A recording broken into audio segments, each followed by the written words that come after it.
I'm going to talk really quickly about the type of vessel that are regulated by the IATO. So there are some big vessels and ships that are called cruise only. So any ships above 500 passengers is simply not allowed to make any landing in Antarctica. So that's cruise only. Then there is a category two ship. So those ships are category holding passengers, so between 200 and 500 passengers on board. So they do make some landings, but they are very limited because there is a major road in Antarctica that there is not a single operator that can bring more than 100 people on shore. So this category basically has to make different groups, and people have to wait for their turn to get outside of the ship. Versus category one. So Quark is category one, meaning that all of our ships are under 200 passengers, which means that we can make landings and then we can take you outside. So what we do is we bring 100 people on shore and then 100 people on the water. So either in zodiacs or kayaking, depending on the options that you choose. But what it means to your experience is that you will go outside the whole day, so twice a day. So in the morning you'll go both and on the zodiac and on land, and then in the afternoon you do the same. So by the end of the day you could spend between 6 to 7 hours sometimes outside. So the goal at Quark is really to maximize your experience. Let's face it, going to Antarctica is a once in a lifetime for a lot of us. It's the it's the bottom of the world. It's a trip on its own just to get to Ushuaia. So we really want to ensure that you're spending every minute enjoying your trip. So let's dive in. So the Antarctica season starts in November and ends in March. So we are exploring Antarctica when it's summer. So summer in the southern hemisphere starts in November and then ends in March. And then we are going to talk about the Grand Tour. So this partnership with CNH Tour. So CNH has designed this amazing itinerary with us. So it's a group, and they have an exclusive pricing, and Katie is going to talk more about that at the end. But essential information is that the departure is on February 10, 2027, and it's a 20 days expedition, and it will be on board the Ocean Explorer. So I'm going to go through all of the amazing details. So let's first start by having a look at the map to put things into perspective. So depending where you are in Canada or in the US, you will most likely have to make your way to Buenos Aires via an international flight. Then from Buenos Aires, you will most likely take a local flight to do Buenos Aires to Ushuaia. The expedition start in Ushuaia. We'll meet you there, and then we will start going north. So we'll start by the Falklands, then we'll go south through the Atlantic Ocean to South Georgia, and then we're going to make our way to the South Shetland Islands. We're going to pass Elephant Island and then going on the western, a little bit of the eastern, but mostly the western part of the peninsula.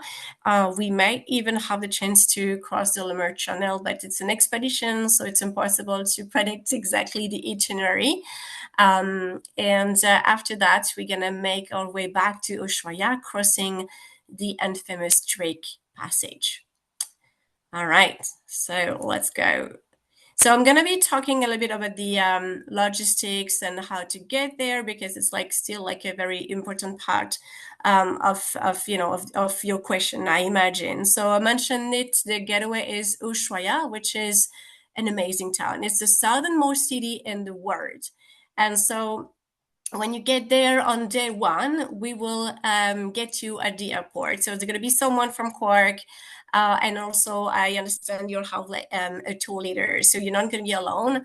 and then we'll get you into a bus, and then we're gonna check you into your included pre-expedition night. So you're gonna spend a night in Ushuaia, which is pretty cool. Well, I think I'm gonna go back to this slide.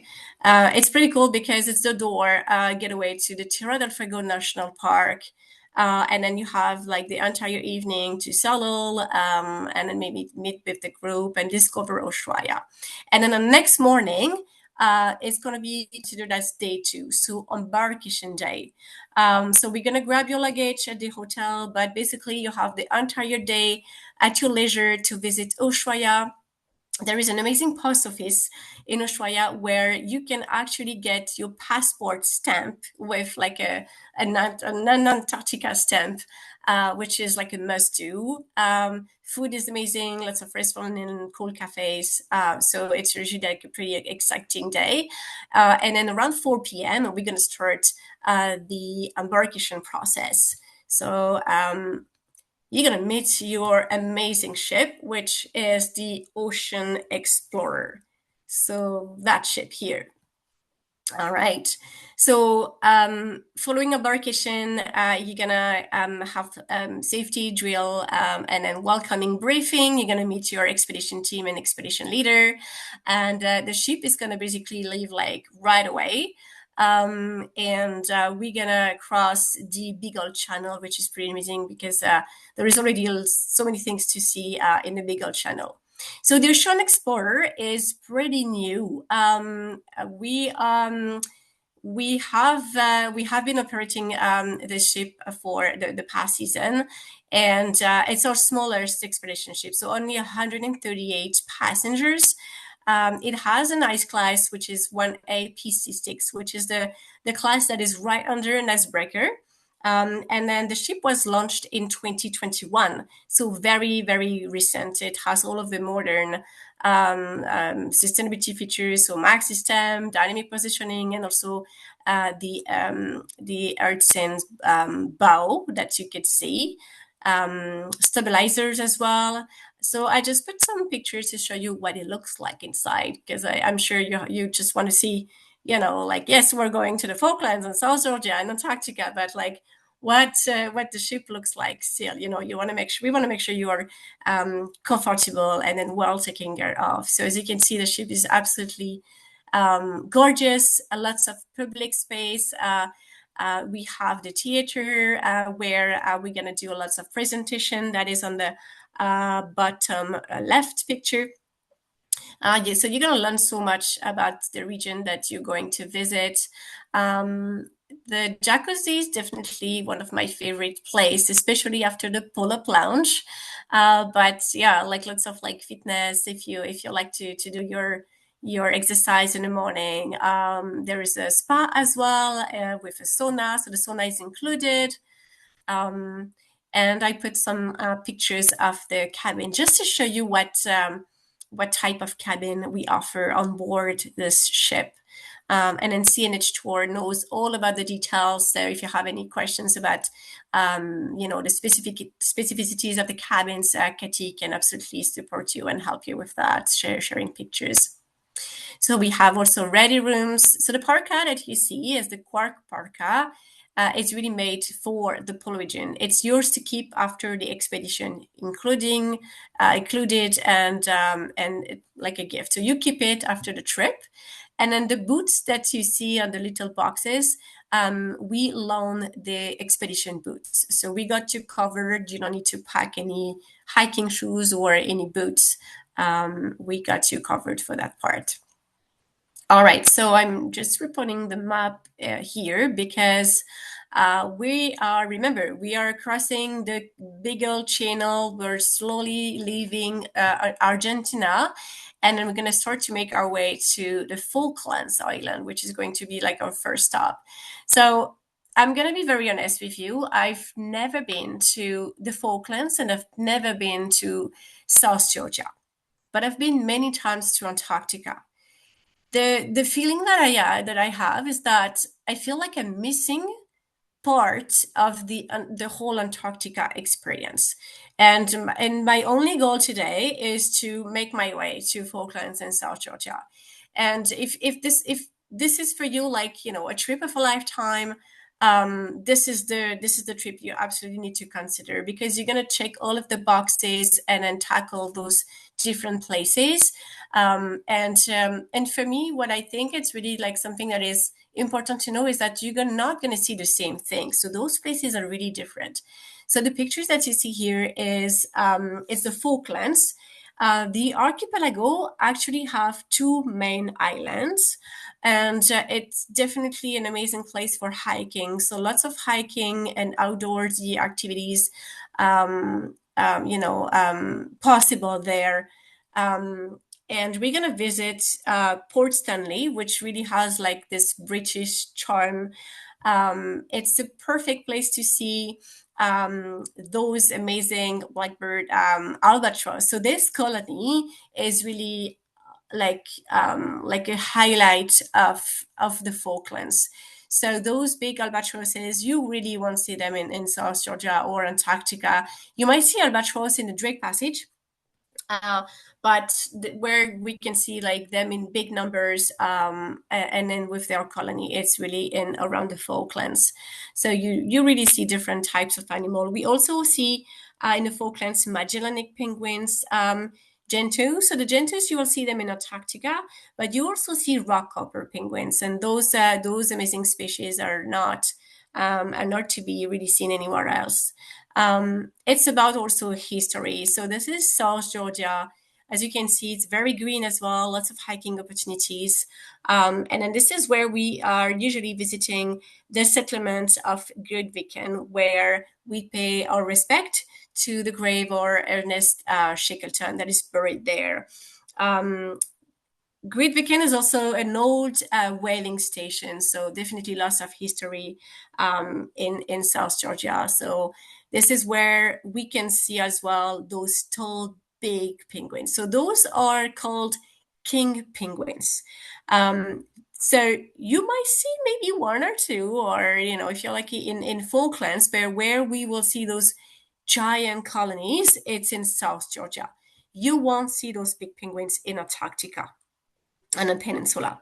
And this is the very occasion to see and to visit the world's second largest king penguin colony on the planet. So usually we try to go to Salisbury Plain and then St. Andrews Base.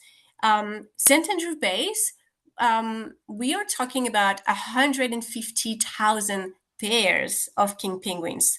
The colony is absolutely massive. And it's also a very good place to see whales, elephant seals.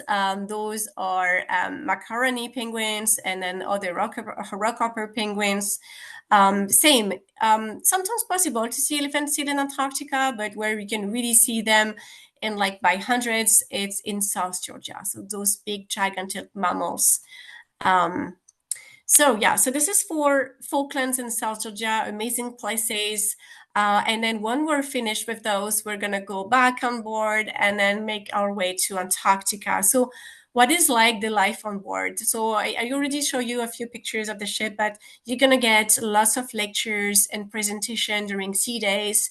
It's a perfect time to relax as well, to spend times with people. You're gonna create amazing human connections and relationship as well, and gastronomy. And then believe me when I say food is good. Like, I am from France, I am very picky, and every time I go on the ship, I am taking a bunch of kilos. So the food is really amazing. And then this is it. Then you finally spot your first iceberg. And so it could look like this, or it could look like that. But usually, you remember your very first iceberg. And then when you spot it, you know that Antarctica is not really far away. If you want to have like my personal opinion about Antarctica, I think it's the last place, I think, on the planet where you could really have this amazing connection with the nature. When you think about it, everywhere else on the globe, even far north in the Arctic, the wildlife is hunted. Antarctica is just this like amazing location where the wildlife has no idea of like who you are. and you really connect with Antarctica. It does really something to you.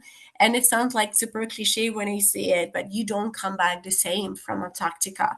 And every single people that, I've been talking with after the trip are like, oh my gosh, Laura, you were right. So like, yeah, it does really something to you. It just put things into perspective. Um, and it's really about also being part of just a small amount of people that has a chance to say, oh, I went to the seventh continent. I've been there. I've been to Antarctica. So this is just a bunch of like location that we might go and something to keep in mind is that this is an expedition, so we do have an idea of the itinerary, but the weather and the conditions and ice and conditions will also dictate if we want to stick to the plan or if we want to just say, oh, you know what, the weather doesn't look like today, maybe we should just do something else and go there. The flexibility will ensure that you maximize your experience and you're not missing out. um, Incredible wildlife. I mean, this is really the highlight of Antarctica. The wildlife is served to you on like a silver plate, really. Those are the type of penguins that you can expect to see on the peninsula. The Gentus penguins, the chinstrap penguins, and the Idalis penguins. Those are my favorite. They are absolutely crazy animals. um, Other type of wildlife is the seals. So we have the crab eater seals, Ross, withered seals, and the infamous leopard seal that you can see on the picture here, um, and whales.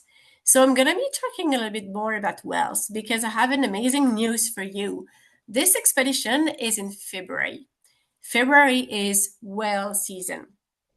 So whales are starting to make their way down to Antarctica at the end of January to feed on plankton. And the good thing is like they're bringing along their babies, their calves. So it's very common to see minke whales and humpback whales with their youngs. You could see a pot of orcas hunting and teaching their youngs to hunt the poor seals. So lots of whales opportunity in February. Um, Type of birds that you can expect to see: the snow petrel, Antarctica tern, the giant petrel, and the Antarctic skua. So those names might not seem, like very familiar, but I'm telling you, when you get on the ship and you're right there, you're gonna know those names by heart, and then you're gonna be able to spot them and to say, oh, like look, this is a giant petrel. So I mentioned why go in February. Why February is it's an amazing time to go. Still lots of ice and iceberg opportunities. So you're still going to see, amazing ice. But what I like about February, it's that because it's towards the end of the season, it's a perfect time to see glaciers calving and to hear the sound of it. So it's pretty special.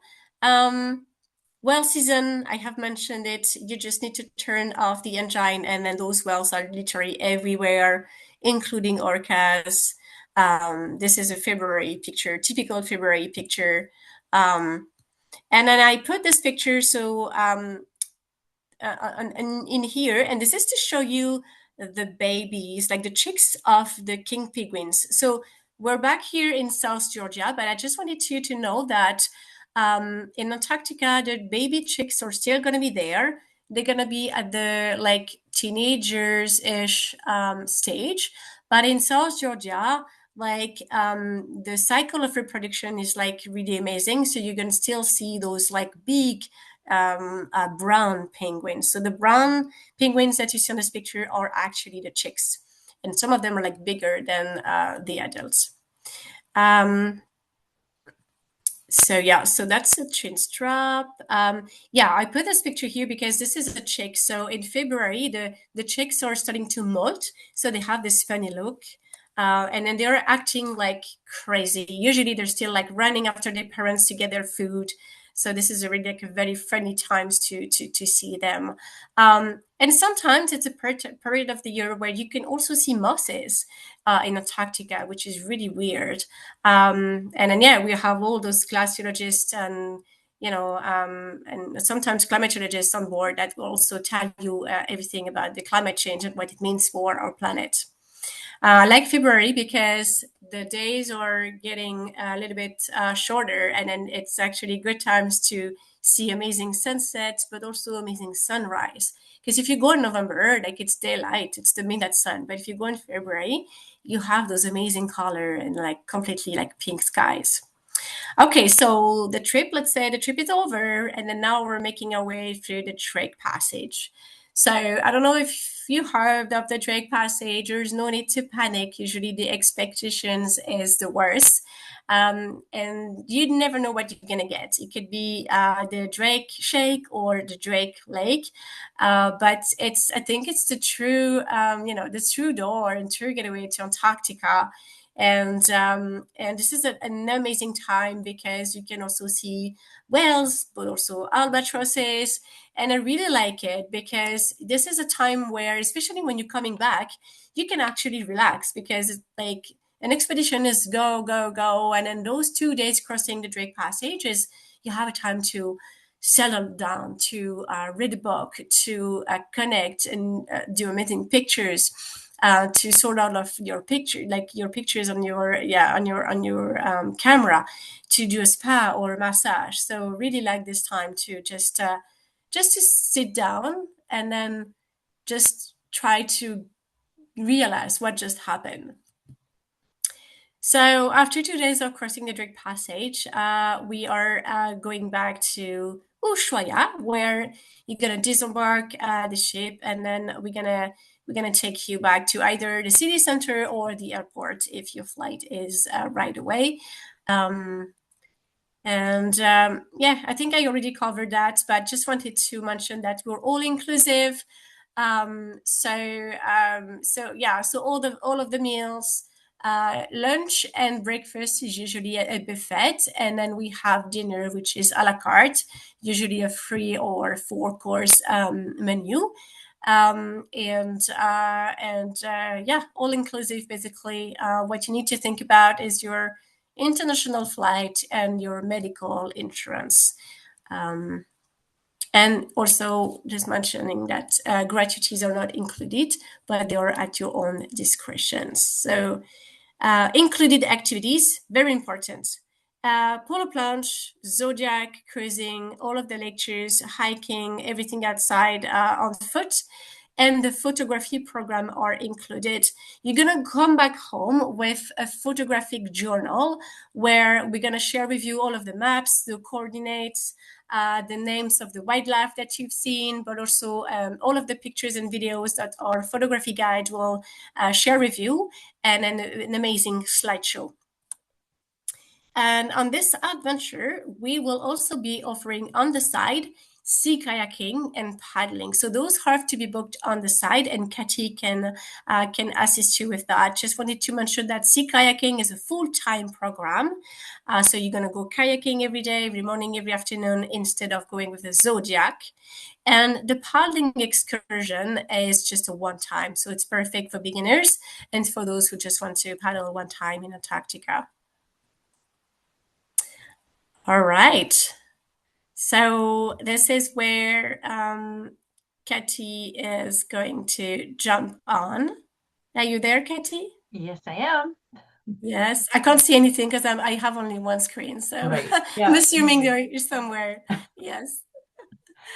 Good. Yes. So thank you, Laura. That is amazing. And we do have a couple questions coming in through the chat. But first, we'll just kind of Amazing. wrap up with some of the pricing. So as Laura had kind of indicated early on, we've got a group rate thanks to Quark. So on our screen, and this is also on our website, we sort of have two listings here. So, and depending on your rooms that you're interested in, so veranda, stateroom, anyway, the prices are right here. So 24,877, that's in US dollars.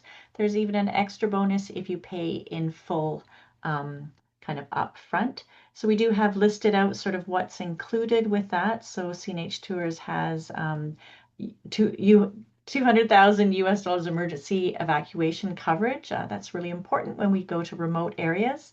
Carbon offset, a dedicated tour leader to help you along the way and making sure everything just goes really smooth for your trip.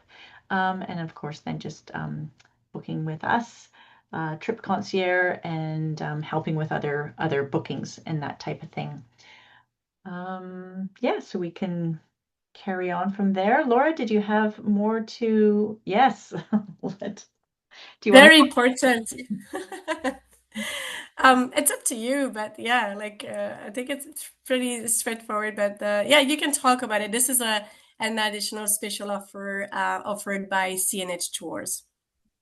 Yes. So, because it is sort of a, I don't want to say promotion, but as we're selling, sort of launching this group trip, Quark is offering a $500 onboard credit, so shipboard credit offered to the first booking, and CNH is matching that with our second booking. We will offer a $500 shipboard credit.